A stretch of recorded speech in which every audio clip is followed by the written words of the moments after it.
Hi, I'm Grace, and what happened to me might just blow your mind. I've always had a fabulous life. My dad was the #1 plastic surgeon in the country. All the Hollywood celebrities used his services. We were like semi-royalty. You have no idea how often I walked in to find celebrities in our living room. OMG, it's T. Brezzy! Yeah, it's me. Your dad told me you were a fan, so I popped in to say hello. Selfie for Instagram? People would die! Unable to contain my excitement, I grabbed my phone and called Flora right away. Flora, you won't believe who I took a selfie with. T. Brezzy. Yeah, he's here! In the moment I hung up, Flora appeared right in front of me in the blink of an eye. Is he still here? I ran as fast as I could. Oh, it's him. Hi, Mr. Brezzy. Marry me? Flora and I have been friends since forever. We are both divas, and everyone at school worships us. We weren't just best friends. Flora was also my right hand in everything, from picking outfits to co-leading the cheer squad with me. 5, 6, 7, 8. No, Tammy, stick to the routine. What is wrong with you? Must be all that holiday weight. Excuse me? You are not cheer captain, so you didn't get to talk to me like that, you Grace wannabe. Hey, Flora and I are the same. If Flora says lose weight, then lose weight. You will be respectful or leave my squad. Fine, good riddance. Okay, sometimes Flora can be a little feisty, but it's just who she is.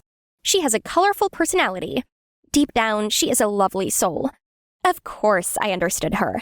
We were absolute besties. Not only were we close, but our families were tight too. Flora's dad was a rich businessman. Not a celebrity, not famous, but definitely rich. I'm thinking we will do our annual joint family vacation in Greece again this year. Ugh, Greece again? The sun is just too hot there. I kind of want to go to Spain. Oh, I didn't know you had such a bad time last year. Okay, this time we will go to Spain. See, that's the key to a long-lasting friendship like ours. Compromise. She'd speak, and I'd listen, and we'd never fight. That's Hank, my love. We've been dating since middle school, and we are soulmates. Hey, sweetie. The vending machine had your favorite chocolate. This was the last one. Thank you, honey. He was so perfect. Besides being the most handsome boy in school and the football captain, he was also the sweetest boyfriend in the world. So romantic. Do those without boyfriends not deserve chocolates? One for you too, Flora. My life was more than perfect. It was fantabulous. Until... One afternoon after school, I walked out of our Rolls Royce to find my home flooded by the police. What is happening? I'm being investigated for malpractice after a TikTok trend accused me of using expired drugs. Now my license is suspended and my assets are frozen. Is it true, Dad? Of course not. I've practiced for almost 20 years and I've always been professional. What are we going to do, Dad? My life crumbled to dust that random afternoon in May. The whole world was shunning my family, except the press. Celebrities who used to hang out at my house were putting out disclaimers and distancing themselves from my family. As soon as Flora heard the news, she came straight to my house. How can anyone believe your dad could do stuff like this? This feels planned. Thank God we're not getting kicked out of this house. Thank you. It means the world that you believe me. Gosh, I forgot about practice for the upcoming Big Spring Fest. That's right. I've been out of school for a week now, and I wonder how the squad's been managing without a leader. Actually, I am the cheer captain now. I'm only holding on to it till you come back. So sorry I didn't tell you. It's okay. I'm happy the squad is in great hands while I get better. The shame was overwhelming. I skipped all the spring break activities and delayed school for nearly 2 weeks. I just stayed home, scrolling through my friends' updates on Instagram. I texted Flora and Hank, but neither replied. Maybe they were just too busy with all the events. After the break, even though I wasn't ready, I had no choice but to return to school. I wouldn't let gossip scare me. This was my kingdom after all, and I still had Flora and Hank by my side. Hey, Flora! Ready for cheer practice today? Grace? I thought you needed time. Yeah, it was rough, but I can't run forever. I'm better now, and there's still so much I want to do with you. I thought everything would be fine, that my school life would soon get back on track. But I was wrong. As I stepped onto the practice field, the once lively atmosphere suddenly fell into an awkward silence. Hi, squad! So happy to be back. I saw the routine you guys did at the Spring Fest. So dope. Can we run it back? Like to change some stuff. Grace, we had an emergency meeting, and everyone wants me to stay as cheer captain. Their parents don't want them around someone like you. What does that even mean? Who said that? Say it to my face, you coward! I couldn't understand why I was being treated like I had a contagious disease. I did not deserve this! But what hurt most was my best friend doing a full 180. Instead of taking my side, Flora suddenly acted cold and distant to me. I walked down the hall, weighed down by sadness. I reached for my phone to call Hank, hoping for comfort. Just as my fingers hovered over his name, I looked up, and there he was, already walking toward me. Grace? Baby, I've been calling you. Today has been a nightmare. Yeah, I heard you raged out like Hulk. The squad is terrified. What? Grace, the team feels you should step back for a while. Why were you so heartless when I got kicked out? I just think you are unstable right now. Unstable? That word pierced my heart like 1,000 needles. My life was falling apart, and my boyfriend thought I was unstable. I looked over at the table where Flora and the other cheer squad members were sitting. Those old friends of mine still looked so happy without me. I stood there, unsure where to sit, until 2 people came over and invited me to join their table. Thanks for caring about me. You both look familiar. I'm Theo, and she's Lynn. We've been in your class since middle school. That's embarrassing. You are a snob, and you only talk to popular people. She didn't mean it that way. Lynn is autistic. She has 0 filters. I don't think your dad is guilty. I followed the case. Something doesn't make sense. I'm working on it. She also thinks she's a detective. Because I am. How do you feel about Flora and Hank? What happened to them? Nothing. Lynn, that's enough. What? Everyone saw them at the Springfest. I saw them kissing. All I could hear was my heartbeat. Without thinking, I bolted to my old table. Tell me the thing about you and Hank isn't true. What if it is? What? Are you stealing my life? First my cheer squad, now my boyfriend? Stole? Correction? They chose me instead of you. Right then, I saw Hank walk in. I ran to him and dragged him over to Flora. It was time for the truth. Just the 3 of us. Hank, what about those ridiculous rumors that you and Flora are dating? Grace, please stop making a scene. I was stunned by the reaction of that jerk of a boyfriend. All eyes turned to us, and the crowd buzzed with whispers. I gave him such a wicked slap and ran out of the cafeteria. I never thought that my boyfriend and best friend would betray me. Eyes filled with tears, I ran as fast as I could, then broke down and cried for hours. Hello? We've been looking for you. What for? Stay away from me. Get close and they'll hate you too. People didn't like us to begin with anyway. I thought my life would stay in the dark forever until Lynn and Theo came along and lit it up again. They were always there for me, talking, hanging out with me whenever they had time. Those 2 months made me realize that my life was still amazing in its way, with real friends by my side. Even though school life was getting better, seeing my ex-boyfriend and ex-best friend all lovey-dovey still made it hard for me to accept. Suddenly, I heard footsteps rushing toward me. It was Lynn and Theo. That couple always gives me the creeps. Don't waste your tears on someone who's not worth it, buddy. I'm totally fine. They're a match made in hell. Honestly, you must have been blind to fall for Hank back then. She doesn't understand social cues. Sorry about that. She's not wrong. But how have you stayed friends with her all this time? Being a friend is loving a person completely, even when they occasionally drive you crazy. I remembered all my old friends, and it hurt. They never loved me completely. Then they invited me to volunteer at a soup kitchen, promising it would be super fun. And of course, how could I possibly escape Lynn's daily persuasive speeches? So I agreed. I mean, I had nothing better to do, and trying something new might just help time pass a little faster. And the soup kitchen? It was greater than I could imagine. The people were kind, warm, and so lovely. Thank you guys for letting me come. It was great. You are welcome. Suddenly, I saw Lynn freeze for a moment, squinting as she stared off into the distance. Huh, isn't that Flora? What's a stuck-up girl like her doing in a place like this slum anyway? I turned to look in the direction Lynn was staring, and it was Flora. She was walking out of a house, looking all shady, but I didn't think much of it. After that day, I started going to the soup kitchen every day after school to help. Sometimes alone, sometimes with Theo. The people loved Theo because he always played tunes on his guitar and got everyone to dance. It was so shocking that I had never noticed such an amazing guy in my class all this time. He was handsome and smart and witty and... No, I can't think like that. He is just a friend. Prom was right around the corner, and we were going as a trio. Prom king and queen were so obvious, and I prepared myself for heartbreak when I would hear their names. But then something unbelievable happened. On the prom night, we were dancing and trying to have fun when Lynn burst in. I knew it! I told you your dad was innocent! What? I tracked all the tweets about your dad. All 563 of them were coming from the same address. So I went there and boom! It's all fake. The videos, all AI. At this point, everyone was listening to Lynn. Someone even turned off the music. But my dad doesn't have enemies. Who would do that? Your dad doesn't, but you do. And I know who did it. Remember when you saw Flora sneaking out of that shady house? I had a hunch, looked into it, and nailed it. Turns out, she paid the guy living there to make fake videos to ruin your dad. I would never go to that part of town, you crazy girl. I confronted him, warned him about the legal consequences, and he confessed everything. All the recorded evidence is saved right here on my phone.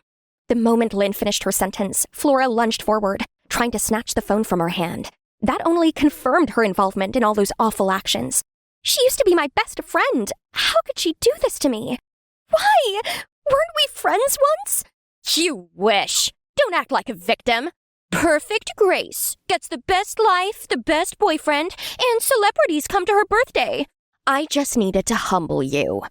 You destroyed my family just because you were jealous? I wasn't jealous. I hated you. Flora's confession left everyone speechless, and then she exploded, throwing things in anger. She even kicked and screamed till security carried her out. I deserved your life! I hate you! Absolutely insane. Out of nowhere, Hank showed up and walked over, pretending to care about me. I never thought Flora would be like that. Grace, the only one I've truly loved is you. Can we get back together? At that moment, all I felt was a chill looking at that fake face. Thankfully, Theo stepped in and helped me get away from that jerk with ease. I eventually found out Flora had serious mental health issues. Her family knew about it but kept it hidden, afraid it would bring shame to their name. Flora refused to admit it or get help, which only made her spiral further. But now, she has to face the truth and take responsibility for what she's done. After the last prom ended in chaos and got cancelled, the school decided to hold a new one so we could experience it properly. Look on the bright side. You lost fake friends, but gained 2 real ones. Though I might become a third wheel for you two soon. What? No, we just... Come on, you two. Be honest with yourselves. The whole room went still. All eyes on us. And I felt so awkward. Theo smiled and suddenly pulled me into him, then kissed me. For a moment, the world faded, and it felt like I had stepped straight into a scene from one of those romantic TV dramas. Yay! My best friends are in love! Woohoo! My dad was vindicated, and everything was restored. Flora was checked into a mental institution for behavioral problems. My life went back to normal, but this time I had friends who actually loved me, and I spent all my spare time helping poor people. Never let betrayal steal your faith and kindness. Good people are all around us, ready to help us heal. But instead of waiting, be the one who gives first. Kindness given always finds its way back, often in ways you never expect. I blinked open my eyes. Whoa, my head felt dizzy. And, why was I covered in scratches? My mind was totally blank. I couldn't remember what happened. The last picture flashing through my mind was a heated argument between me and some guy. Then I stormed off and now, here I am, in this gloomy place. I think it's a basement or something. It's cold, and it stinks of damp. Dang it! I cannot remember his face. I knew I needed to get out of here, and fast. I ran to the door and tried opening it, but to no avail. It's locked. I slammed my hands against the door and shouted, "Anyone? Help!" I could hear footsteps approaching, so ignoring my throbbing palms and burning throat, I banged on the door and screamed out, "Open the door!" Oh my God! It's him! The guy I'd been arguing with before. He was holding a sandwich and smiling gently at me. "Oh, Alice, my puppy. Are you awake? I thought you might be hungry." "Who are you? You brought me here, didn't you? What do you want?" He looked confused, then sadly blurted out, "Oh no, honey. You must have memory loss from the accident. It's your Josh here. I'm your boyfriend." I squinted at him. He did look familiar, but what boyfriend? What accident? He showed me the photos on his phone. OMG! That was me with him, and we looked so happy together. But why can't I remember anything?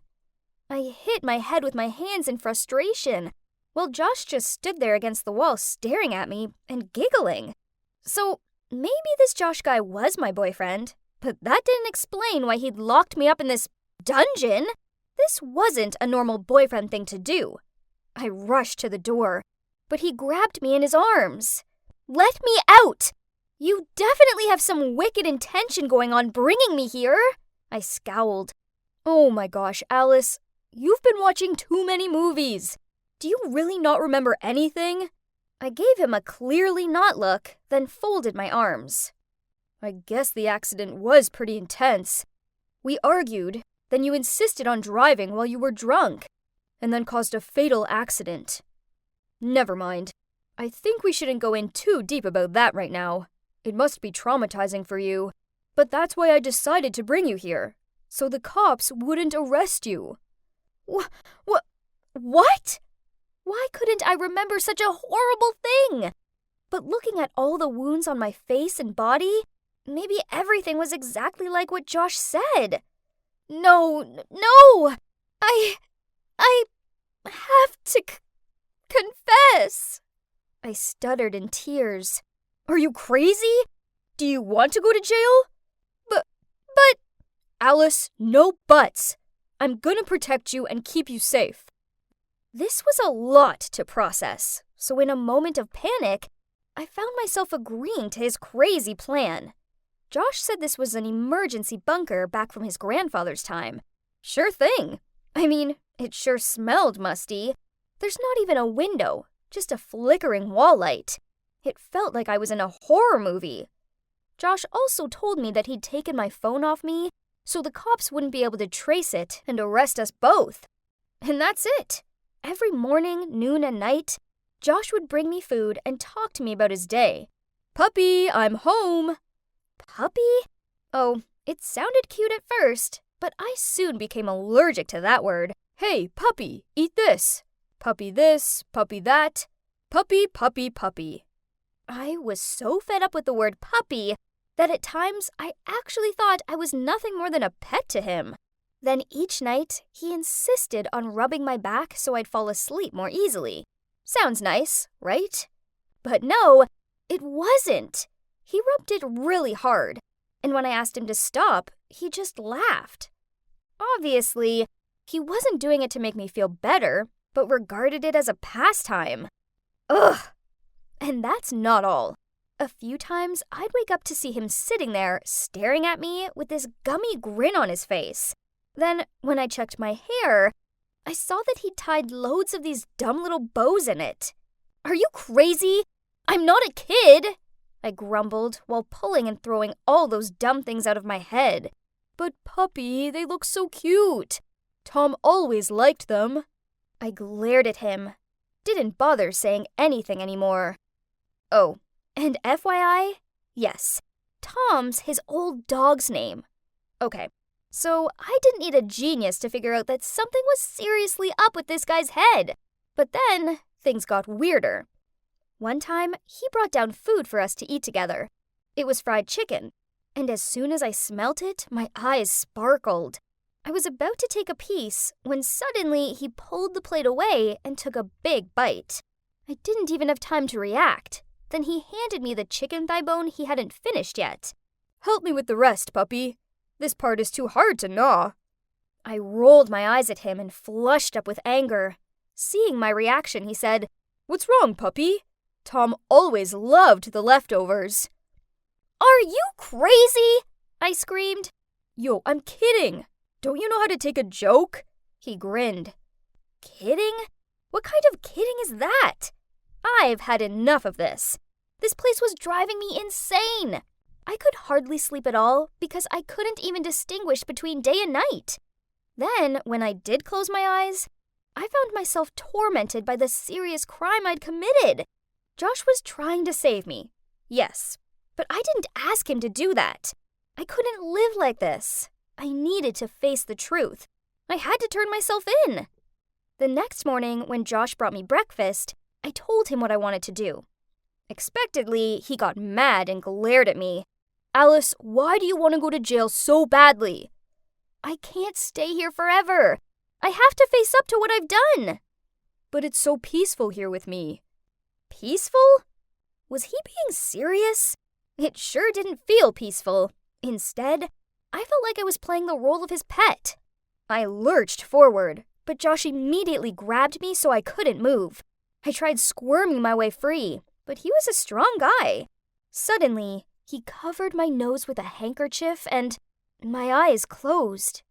Then everything turned black. I slowly opened my eyes. I was in the same familiar room, but bars. I saw bars! Ugh! I was in a cage! Then I kicked something. It was a water bowl! Puppy, you're so naughty. I can't lose you, so I've put you in here. He grinned at me as he handed me a sandwich. I chucked it away, then screamed at him to let me out. Seeing this, he immediately left and returned with a bunch of plush toys and dropped them in the cage. Hope they'll make you happier. Then he tried to stuff the sandwich into my mouth. Furiously, I took a bite and spat it in his face, then sneered while throwing the toys at him. Geez, some of them even squeaked. Wow. Okay. His demeanor changed, and his eyes turned scary. If that's what you want, don't blame me later. Things were different after that. Each day, he only gave me a bowl of those gross-smelling biscuits, then he'd just sit there gawping at me. At first, I refused to eat them. But in the end, I was so exhausted that I gave in, even though I am pretty sure they were dog biscuits. Ugh! I realized that resisting him wasn't benefiting me at all. It was only making him act more horrible. That's when a genius plan popped into my head. So the next time when Josh appeared with the biscuits, I smiled sweetly at him and said, "Josh, baby, it's been so long since we've been on a date. How about you go and get us a bottle of wine, and we can spend some quality time together?" His eyes lit up, and of course, he agreed without hesitation. He hurried off to get the wine. Cheers to us! Josh, you're the love of my life, and I'm so grateful to God for bringing you into my life. Please stay with me forever. I flashed a sweet smile and whispered in his ear. Every time he took a sip of wine, I fluttered my eyelashes at him as I refilled his glass. To say I'm a Hollywood actress with an Oscar-worthy performance would be an understatement. Soon, Josh was so drunk he went cross-eyed. He fell to the ground before I even finished pouring him the last glass of wine. Seizing the opportunity, I stepped over him to get out, when suddenly, a hand grabbed my ankle. Oh no, I'm screwed! My heart felt like it was about to jump out of my chest. I immediately turned around, ready to fight him when, well, it turned out he was just dreaming. Phew. Thank God. I gently pulled my foot free and immediately dashed out of there. I climbed up the stairs to a living room where I found my phone left on the table. I quickly grabbed it and ran out of that horrible house. My legs trembled, and I felt like they might give away beneath me at any second. But somehow, I managed to find the inner strength to keep on running. I couldn't use my phone as it was out of battery, and I was too disoriented to figure out where my home was. So, when I stumbled upon a police station, I walked toward it. I took a deep breath. This was a tough decision. I knew I was going to jail, but I couldn't live in creepy Josh's basement forever and be his substitute pet. No thanks. I had to face up to what I'd done. "Sir, I'm here to confess." The cop looked confused and told me there hadn't been a fatal accident recently. But then he said I looked familiar, so he looked up my name, and turns out my family had reported me missing. That liar Josh had tricked me. It was all a ruse so he could imprison me. How vile! I charged my phone, and up popped hundreds of messages and voicemails from my worried friends and relatives. This was all so overwhelming. I put my head down for a moment. Then all the memories gradually surfaced. I'd been in the mall parking lot, and I felt like someone was following me. So I hid in the corner, and that's when Josh appeared. So I asked him, "Why are you following me?" "Alice, I love you. Please come back to me." I rolled my eyes and started walking away from him. "Go away, weirdo! We're done!" Then he grabbed my shoulder. I shook myself free and ran away, when a car came out of nowhere and... Ugh! Yes, of course. Josh was my crazy, controlling stalker ex. So he must have taken advantage of my unconsciousness to take me back to his basement and come up with his bonkers plan. Then to make things even easier for him, I ended up with memory loss. Typical! It was a nightmare. But thankfully, it's over now. The cops took my statement, and soon after that, my family came to pick me up. They all burst out crying, and we hugged each other tightly. It's taking a while to get back to normal life after all the trauma, but I'm getting there. I do want to vomit whenever I hear anyone say the word puppy. Ugh. However, this didn't stop me from getting my own rescue dog, Lily the Corgi, and I never put bows in her fur.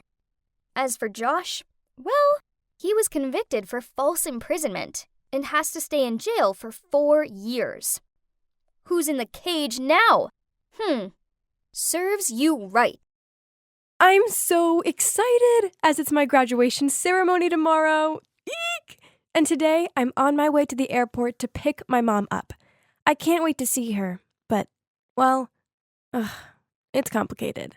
I grew up in Philly, but I've been studying here in Toronto for the last 3 years. I'm so grateful to God for letting me be a girl because, girls' lives are way more colorful than boys' lives are. Clothes, makeup, shoes, you name it. For girls, it's just so much more fun. I understand I'm probably confusing you. Well, up until the age of 18, I lived life as a boy. Kai. Actually, Kai's my legal name. I grew up with toy trucks, dinosaur wallpaper, and a rocket-shaped playhouse. Then, at 2 years old, Mom moved into a villa out in the countryside. It was just us and our old maid Rita.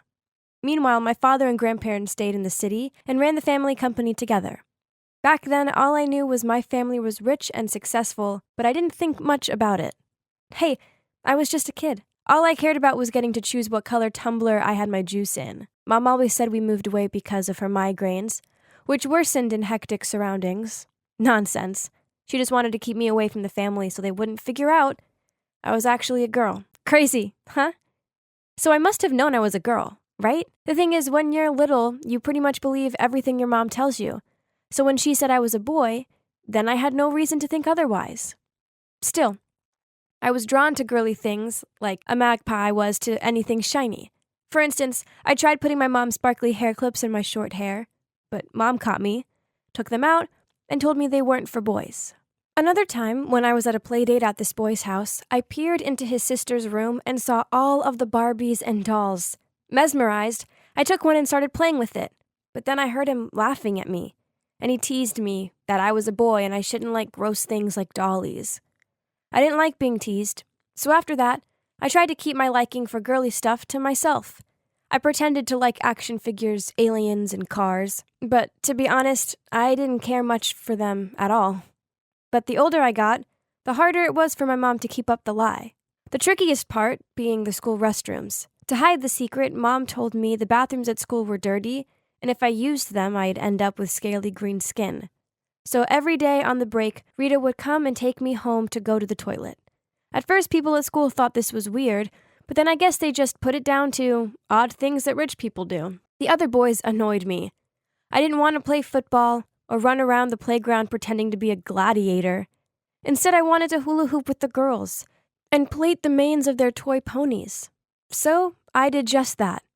One time, when I was waiting to get picked up from school, me and my friend were flicking through her girly magazine. Then suddenly, Mom stormed up to me and dragged me out of the girl zone. Then on the ride home, in a serious voice, she said, "Kai, boys have to play with boys. It's just the way it is." This sucked, as I didn't want to play with the boys, but I didn't want to upset my mom, so I stopped playing with the girls. From then onward, I mostly just sat by myself and read fairy tales about princesses and mermaids, which I disguised in the covers of boys' books. My mom must have realized how I felt, so she didn't want to risk me being around other girls, which is why at 11, she insisted I went to an all-boys school. That sucked, as I had never really gotten along with other boys, if not to say that I hated them.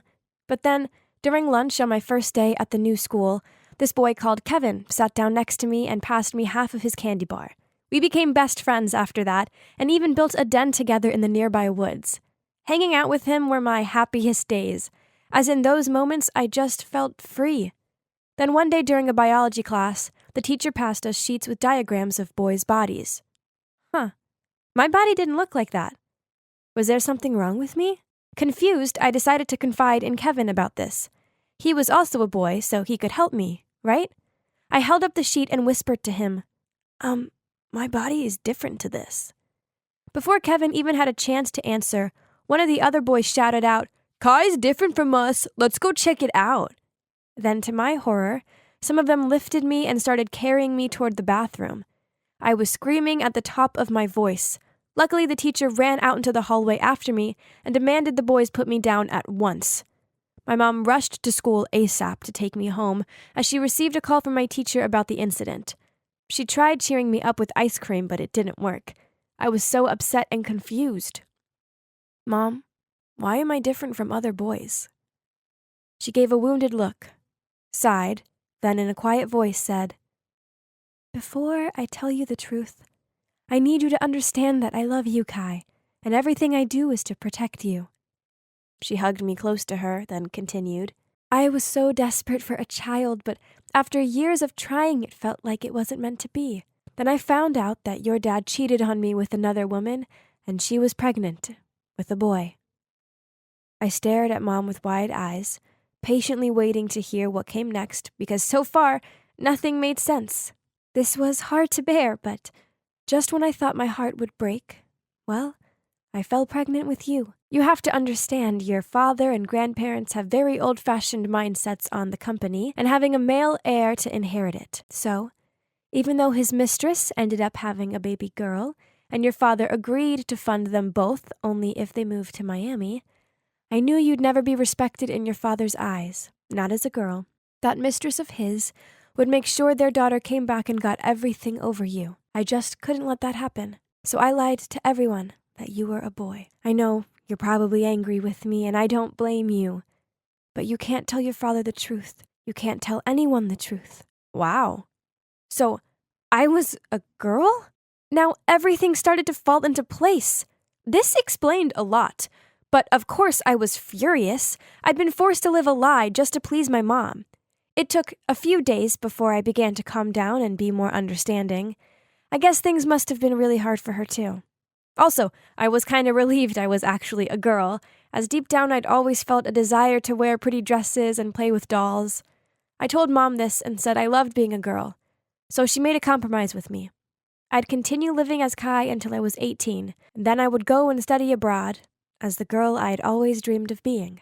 After that, I moved schools to keep up the secret. It sucked that I didn't get a chance to say goodbye to Kevin, but I was relieved to go to a co-ed school again. Mom said I could hang out with the other girls as long as I kept the secret. Then, when I started high school, things became more complicated. Firstly, my voice was naturally soft, so I had to put on this gruff voice, which would leave me with a sore throat by the end of the day. So I just became one of those kids who didn't say much. I had to spend ages each morning wrapping a bandage around my chest to flatten it, and then I hid beneath baggy t-shirts and sweaters. I also had to do this boy walk. Then there was the bathroom. I swear everyone thought I had bladder problems, as I was the kid who always asked to go to the bathroom mid-class to avoid the other boys. At least there's one good thing out of this was that I didn't have to deal with sweaty PE, as Mom had told the principal that I had a health problem, so I could stay out of these risky activities, especially swimming lessons. But the struggles would never stop. I often looked at the girls with their glossy lips and in their cute vest tops with envy. Oh, how I longed to be able to be who I wanted to be. Finally, high school finished, and true to her word, Mom sent me off to a college in Canada. She sorted all of the paperwork out for me. There, I changed my name to Leanna, and I started my new, exciting life as a girl. I love long, shiny mermaid hair, so I started wearing a wig. I watched so many YouTube videos on how to apply makeup, painted my nails, wore pretty outfits, and tried walking in heels. Okay, all of these things would take some practice, but it still felt amazing. I was finally free of my old fake life, and I could just be me. But I knew my family couldn't find out the truth, as it could have catastrophic effects for me and my mom. So I still had to dress and act like Kai again whenever I FaceTimed Dad or my grandparents. Ugh. Time sure flies when you're having fun, doesn't it? I couldn't believe I was graduating tomorrow, and I was so grateful that Mom would be here to see it. When I picked her up from the airport, we both hugged and cried, then hugged some more. Through sobs, she blurted out, "Look at you! You look so different." Thanks, Mom. I smiled and wiped her tears away. Luckily, Dad's workaholic, so he didn't even ask to come. Phew, as that would have been an awkward situation. As I wheeled Mom's suitcase out of the airport, she said to me, "We just need to take some photos of you graduating as Kai to show the rest of the family." I didn't want to be Kai on my special day, but I knew it was something that had to be done. So I forced a smile and said, "Sure, Mom, but let's do it where no one else can see us. I don't want my friends thinking I've gone crazy." The graduation ceremony was awesome. It felt so good to be up on that stage collecting my degree as my true self, glossy hair and all. Afterward, I took Mom to my favorite restaurant to continue the celebrations. As I twirled a piece of pasta around my fork, I said to her, "It feels so good to live life as a girl."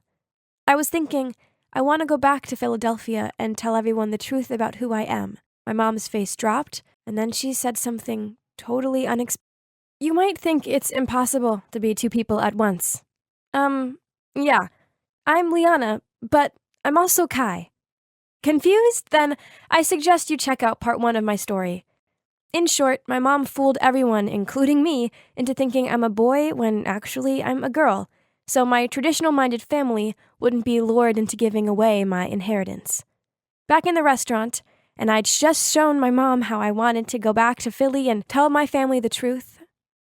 "No," she shook her head. "You can't. It's not the right time." "But Mom, why? I don't want to lie anymore." "Stay here, and I'll tell your father you're doing a master's degree." Again with the lies. I'm sick of them. I just want to be me. I let out a frustrated sigh. "I know you do, but I don't want you losing out on your future." I gave her a quizzing look. "Come on, Mom, it wouldn't be that bad." "Honey, Diamond is back, and she's adamant to worm her way into the company." Oh no. This changed things. You see, Diamond's my sassy, ambitious half-sister. My father had her with his mistress. Now Diamond was back from her studies in Australia and eager to claim what she believed was hers. Ugh. Mom continued. "She's always snooping around the house, and her attitude is awful. It's only a matter of time before she refuses to leave. That's why I told you this was not an appropriate time to come out with the truth. Diamond would take advantage of it and turn everything into a bigger mess." Well, that was that. I had no choice but to stay in Canada. Ugh. On the plus side, at least I could be Liana here. Then one night, I just returned home from a party in my bodycon dress and heavy makeup when my phone buzzed. It was a video call from Mom. "Hi, Mom." I popped myself down on my bed. "Ugh! That Diamond is a piece of work. She used my Ralph Lauren trinket dish as an ashtray. Can you believe that?" "Oh, that's awful. Have you spoken to Dad about it?" Right at that moment, I saw my father appear behind Mom, and he asked her if she was talking to Kai. Startled, I immediately took off my wig, wiped my lips onto the back of my hand, pulled off my eyelashes, and wrapped a blanket around me so he couldn't see my dress. I reappeared on screen with a forced smile and lowered my voice to say, "Hi, Dad." He coldly asked, "Why is your face so dirty?" Just on... Oh, nothing." Your mother and I are to attend an important corporate event this weekend, and I want you to come with us. It will be a good experience for you. Be home by Saturday." When my father demands something, well, then there's absolutely zero point in questioning him about it, so it looks like Kai was going back to Philadelphia. That weekend, I packed my bags and transformed myself back into Kai. Jeez, I'd forgotten how much it sucked having to wear these unflattering clothes. Mom was there to pick me up at the airport. She rushed over to me and gushed, "Look at you. My daughter is so handsome." I have to admit that I was really nervous on the way home. By the time the grand house came into view, I felt like I was going to barf. I hadn't been Kai properly in years. What if I messed up, and then Dad disowned both me and Mom? Mom must have sensed how I was feeling, as she took my hand and led me inside. My father was sitting on the edge of the couch with a black coffee and a ton of paperwork in front of him. "Hi, Dad." Mom elbowed me, so I coughed to clear my throat, then in a male voice said, "Hi, Dad. Your son is back." "Yes. Hello," Dad replied, his attention still on his paperwork. Phew. It seemed that he hadn't noticed my voice mishap. After that, I went up to my room, freshened up and changed into my suit. I sprayed myself with cologne, as smelling like a guy might make me act more like one, right? Later on, my father drove us to the event. He wouldn't stop going on about people he wanted to impress and contracts he was after. So without thinking, I grabbed my mom's purse and pulled out her compact mirror and lipstick. I pouted my lips and was about to put it on when I saw my dad glaring at me in the rearview mirror. It's just lip balm. The flight really dried them out." I licked my lips as I quickly dropped the items back into Mom's purse. Mom peered back at me with a "be careful" look. The event was hard work. Having to be Kai in front of all these bigwigs took it out of me. So by the time we arrived home, I was ready to sleep for a week.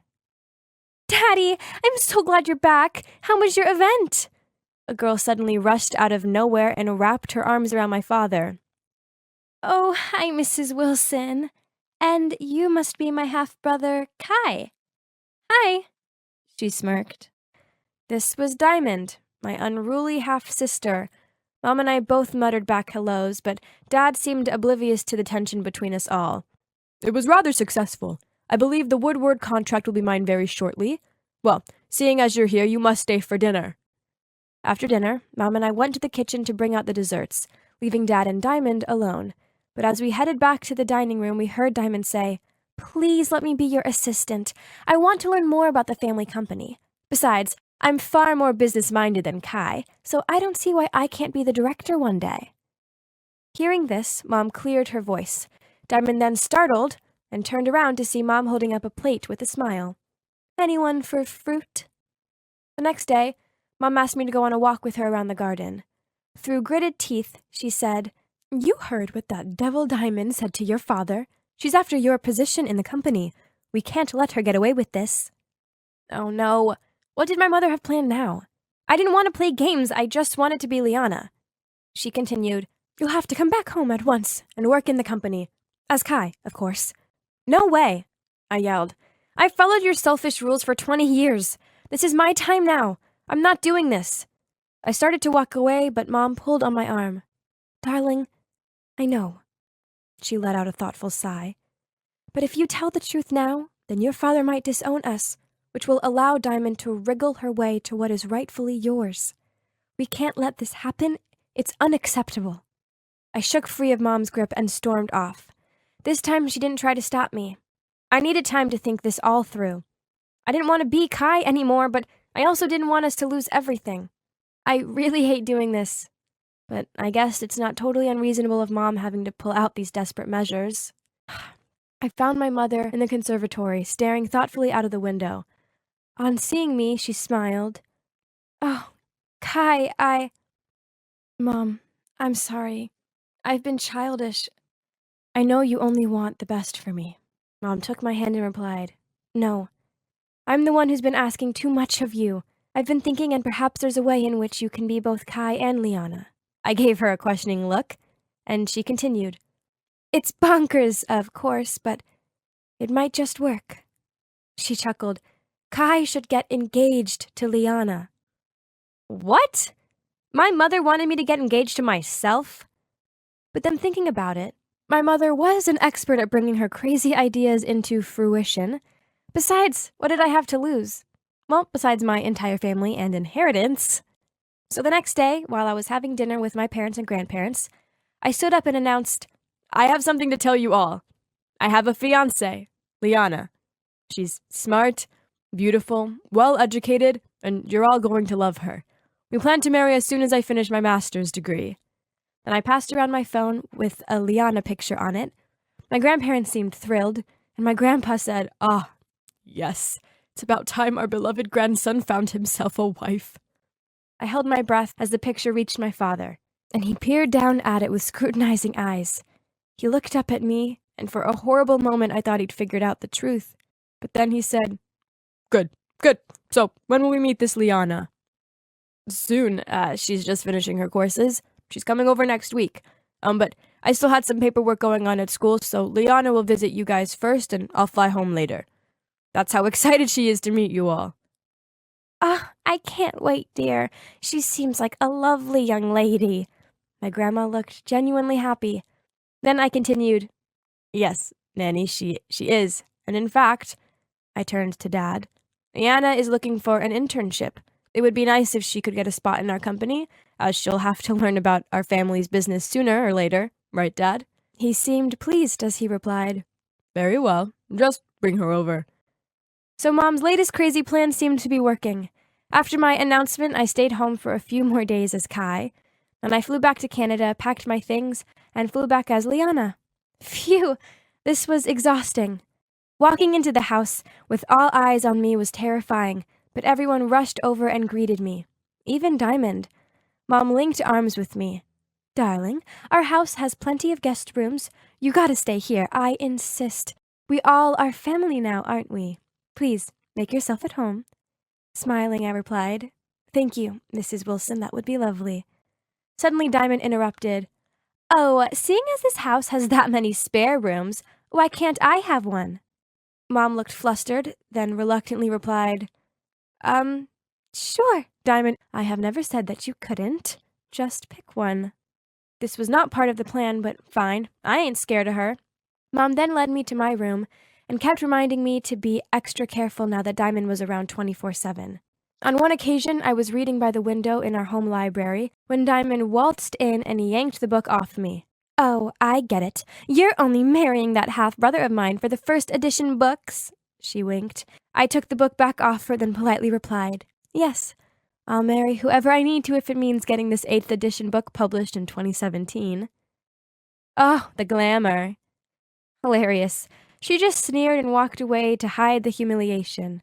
Unfortunately, even at work, I didn't get a break from Diamond. Instead, I was assigned a job under her management. Ugh. One time, I returned from lunch to find the report I was working on had vanished from my desk. I pulled my desk apart looking for it, only for her to pass it to me at the end of the day. Then, with this devious grin on her face, she said, "You were meant to have this finished today, weren't you? It looks like you're in for a late one." Ugh! She was definitely more of an imitation than a diamond. And as he'd predicted, my father ended up getting the Woodward contract, and it was a huge deal. Some of the representatives from the company were coming in to discuss the project, so everyone seemed to be buzzing around like flies in preparation. Diamond ordered me to make coffee and take it to our guests. I was walking with the tray of drinks when I bumped straight into someone. Oh no, the coffee soaked his white shirt. As I muttered out a "sorry," I realized something. I knew this man. He looked really familiar.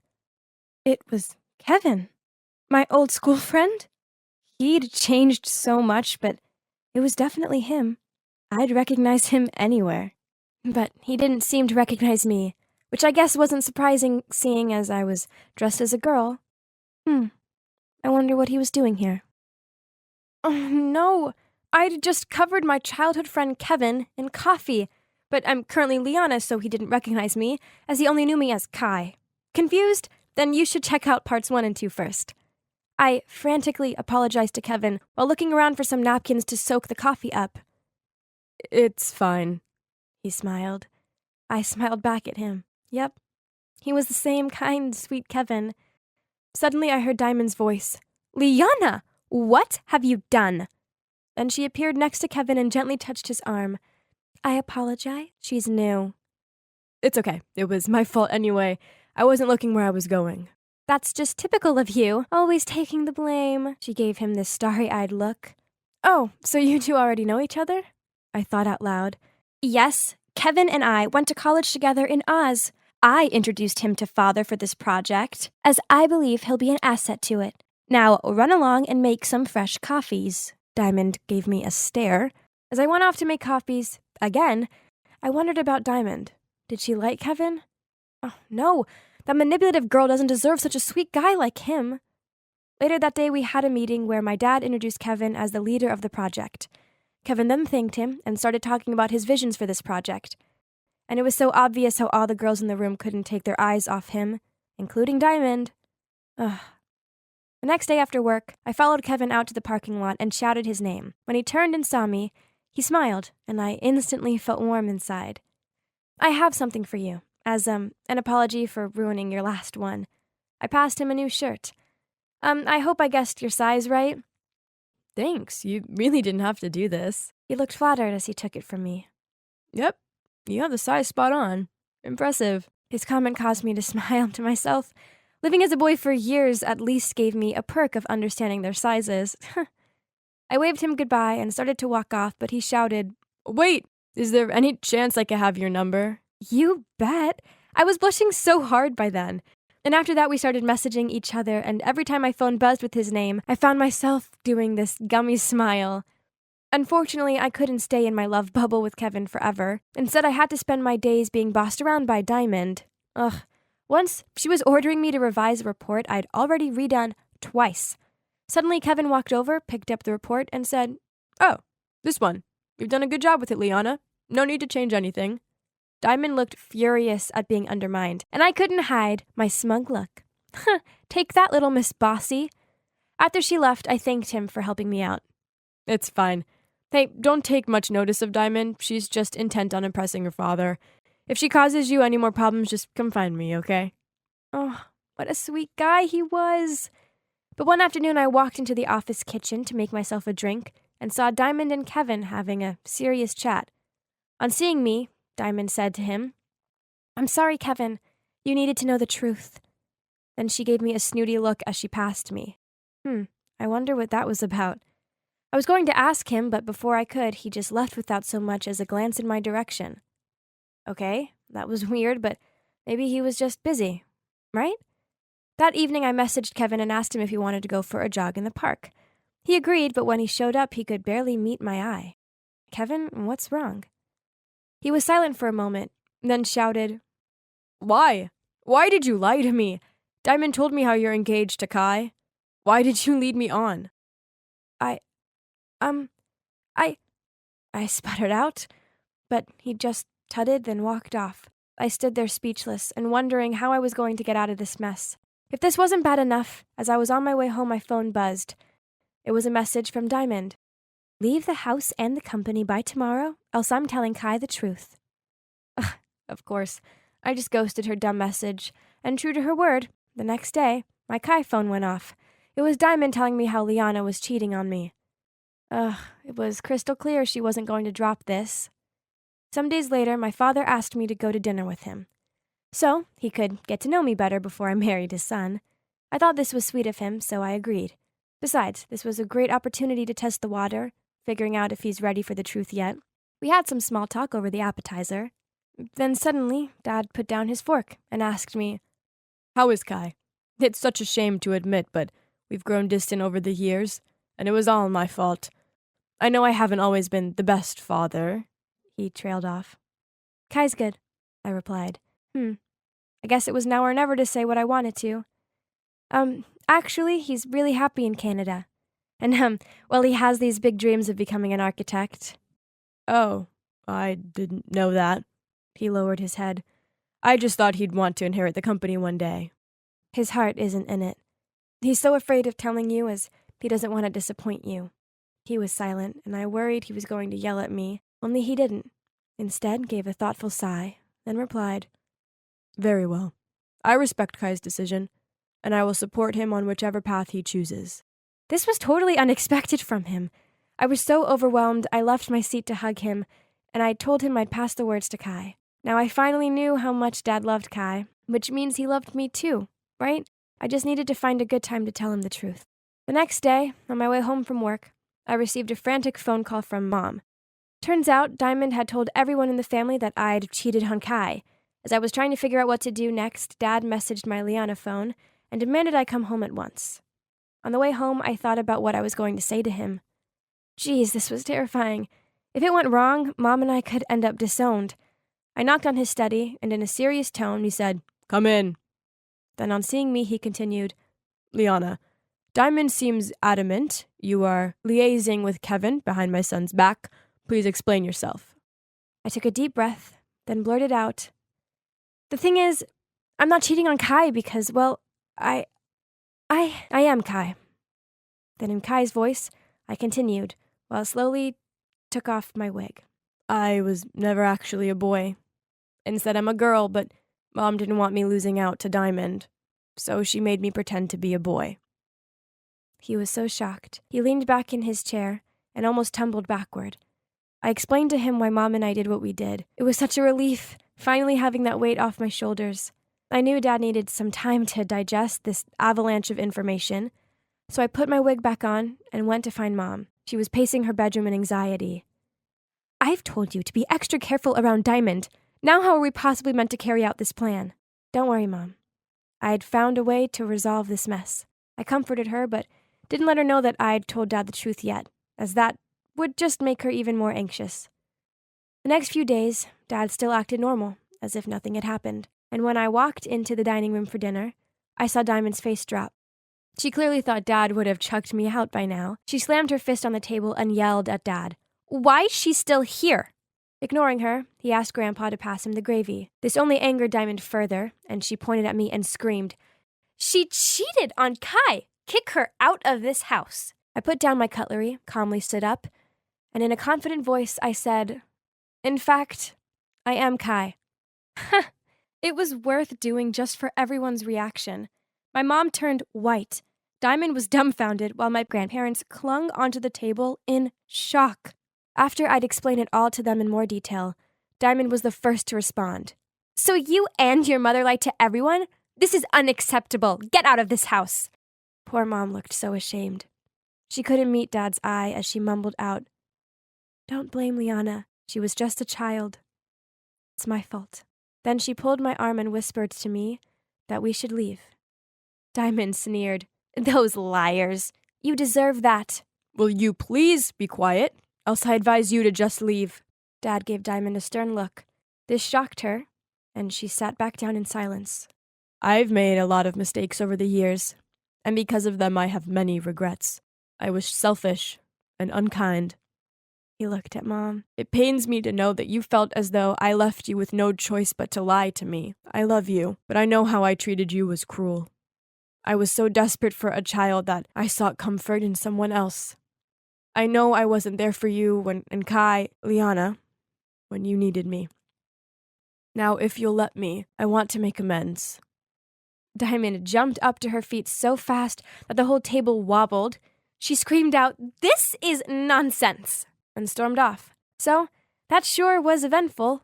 But finally, everyone knew the truth, which meant Mom and I didn't have to lie anymore. And best of all, I never had to pretend to be Kai ever again. The following week, I was roaming around the house when I saw Diamond in her room, packing. I stepped in, and she said, "I'll be out of your sight in a blink. Don't worry. I'm leaving for Miami." I knelt next to her. "I don't want you to go. After all, we're sisters." She gave me this wide-eyed look. But I was horrible to you. You must have been through so much being forced to live as a boy." "Yeah, it was hard at times, but it's okay. I can be me now." I smiled. "I know I was mean. I'm sorry. I guess I've always felt like an outsider. I know my mom wants me to claim what's rightfully mine, and I felt so pressured because I'm no match for Kai." "Don't worry about it. We've all done things we regret. Besides, Kai's gone, so you can just be you. You're a great businesswoman, although you might need to tone down a notch on the bossiness." I chuckled. "Come on, sis. Let's get you unpacked." When we'd finished, I hugged her and said, "Oh, As for Kevin, I think we should fairly compete for his heart. She blushed. Oh, no, it's fine. I used to like him, but he just sees me as a friend. Besides, everyone in the company knows it's you he likes. I felt good that we'd sorted things out. Now I just need to fix things with Kevin, and I had the perfect idea. I messaged him telling me to meet me by the woods close to his old school. Then I went and waited by the tree we once built a den in. He walked over to me, a confused look on his face. Leanna, how did you know about this spot? He sat down next to me and I said, I used to come here with my best friend when I was a kid. He was such a sweet boy. He never judged me or questioned me. It always pained me that I didn't get to say goodbye to him. I could see Kevin's mind ticking away. That's when I took off my wig, wiped away my makeup, and passed him half of a candy bar and said, It's been a long time coming, but I owe you this. He stared at me, open mouth. So, you're Kai and Liana? I said, yeah, it's me. I'm both. That's why I always felt familiar towards you. This is unbelievable, he continued. Wow. He stared at me through teary eyes. Just wow. I mean, this is crazy. I was so upset when you left, and now here you are. When he got over the initial shock, I told him about my life and why I pretended to be a boy. Afterward, he hugged me tightly and said, I'm not losing you again, Liana. I love you. A lot of kids don't like Mondays, but I do. The start of a new week is full of so many possibilities. And, oh my days, who is she? Whoa, she's beautiful. She's the prettiest girl I've ever seen. She must be new here because I definitely haven't seen her around here before. I'm Evan, and as you can see, I'm kinda short and skinny. I might not be a muscly jock or anything, but I do have a big brain. I'm top of the class in math, sciences, geography, and soy el mejor de la clase en español. I'm proud of my collection of trophies and awards, and as a result, lots of kids in school know who I am. But I don't really like talking to new people. For such a smart guy, I find small talk awkward. It's like the words freeze in my head or something. Anyway, this is the main reason why I've been single for, well, forever. It doesn't matter. I need to focus on my studies anyway. But I do like girls, especially petite girly girls who need me to protect them. Being the smart guy I am, it didn't take me long to find out that the new girl is called Kayla. Kayla. What a sweet name. After a few days of looking through her social media accounts, I'd fallen deep for her. I wanted to tell her how I felt, but I'm just too shy and awkward. So I asked my best friend Liam for advice. Bro, what are you so scared of? You're the #1 guy in this school. Yeah, but only with books. Liam nudged me and said, Only? Dude, it's a big deal being that smart. Girls absolutely love it. You're a bright-looking guy and a top student. Just need to add a little bit of confidence, my friend. I was not sure about that, but what do I know? And Liam is good with girls, so I had to trust him. In fact, I am smart, and I should be proud of it and use it to my advantage. So what should I do to make a move? Now you need to prepare her a gift and surprise her with it in the canteen. Girls love romantic gestures like that. What kind of gift? Don't sweat it. Just get her something you think she'll like. The next day at recess, I carried a box to the canteen. I spotted her sitting with her friends. Oh boy, this was terrifying, but also kind of exciting. As I walked over to her, I noticed how pretty she looked today. Suddenly, she stood up and went to the food stall. Okay, so she was taller than I thought. Yeah, she's quite a bit taller than I thought. Oh no, she's a giant in comparison to me. Abort mission, abort! I turned around and started to walk off when I accidentally bumped into someone and dropped my box. All of my trophies and awards scattered across the floor, along with the love letter I'd written for Kayla. My eyes locked on it, and I was about to leap forward and grab it, but the girl picked it up. Then in a really loud voice said, Oh, look! Evan has a crush on Kayla! Who knew a nerd could have such high standards? Or should I say, tall standards? Then everyone burst out laughing. Oh boy, this was embarrassing, so I hurried out of there. Liam, who had been waiting for me outside, stopped me as soon as I passed the door. Dude, what was that? Are you really giving her those as a gift? He snatched the box out of my hand and took a look inside.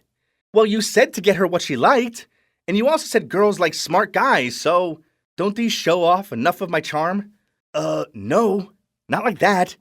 I just expected you to get her a teddy bear or some flowers. Evan, this ain't it. So, this was it.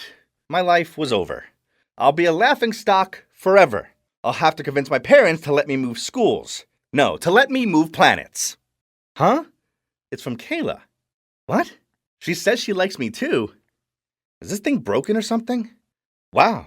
She says she's heard a lot about me and she admires my achievements. And she wants to hang out sometime. Not long after that, we started dating. She's such a fun girl to be around. But there's one thing bugging me. She's so tall and standing next to her constantly reminds me that I am so short.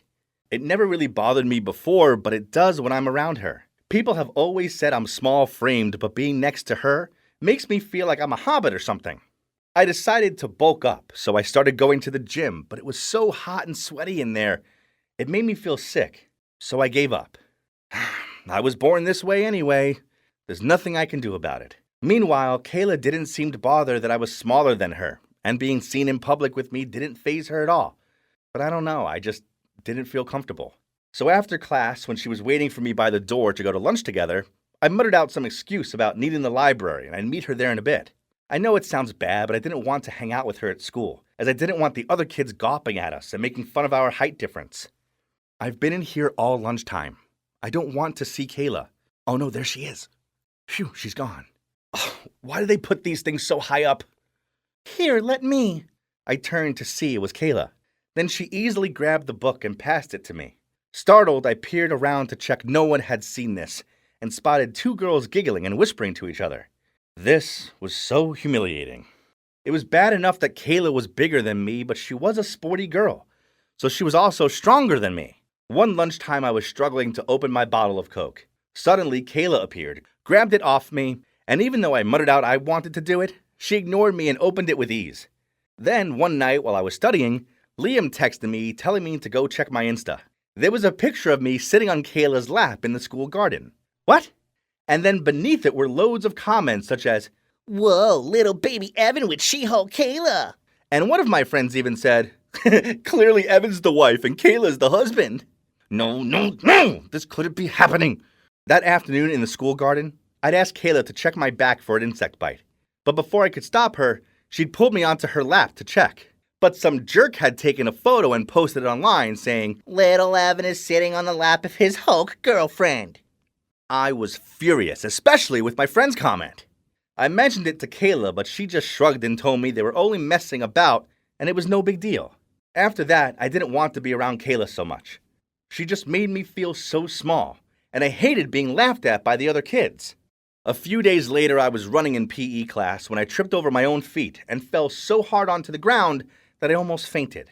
I lay there seeing stars and feeling like an idiot when a load of kids gathered around me. Kayla was also in the sports hall having her training lesson, so she ran over to me and ordered everyone to give me space. Then she bent down and lifted me up in her arms and carried me across the room. This was mortifying, so with the last bit of my energy I shouted, "Put me down! I'm not a baby!" "Oh, okay. I'm just trying to help you."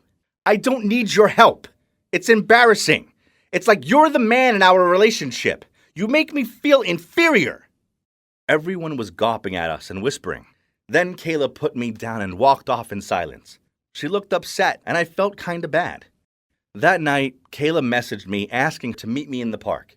When I got there, she was already waiting for me on a bench. I sat down next to her and said, "Look, Kayla, I'm sorry about before. I was just..." "Stop. I want us to stop. You care too much about what other people think. So what if I'm taller and bigger than you? Who cares? You've never been small or weak in my eyes." I was speechless, and she continued, "You just don't value or appreciate me. I know you avoid me at school. I don't want a boyfriend who's embarrassed to be seen with me. I deserve better than that. So it's over, Evan." Then she stood up and walked off. I watched her go, and even though I wanted to run after her and beg her to forgive me, I didn't. I just sat there all alone, feeling like a fool. That night I thought about it a lot. I knew she was right. I've been a jerk and now I'd lost my amazing, funny, beautiful girlfriend. I shouldn't have let other people's opinions affect me so much because, on reflection, they were irrelevant. I liked her, and she made me happy. So what if she could reach books that I couldn't? Thinking about it, she was actually really helpful to have around. A few days later, I texted Kayla to apologize and asked her for another chance, but she didn't reply. So I arrived at her doorstep with flowers in a box. Kayla opened the door and frowned at me. I'm an idiot. A great, big, small idiot. But I really like you, Kayla, and I want everyone to know it. I really like Kayla! Please give me another chance, as I'm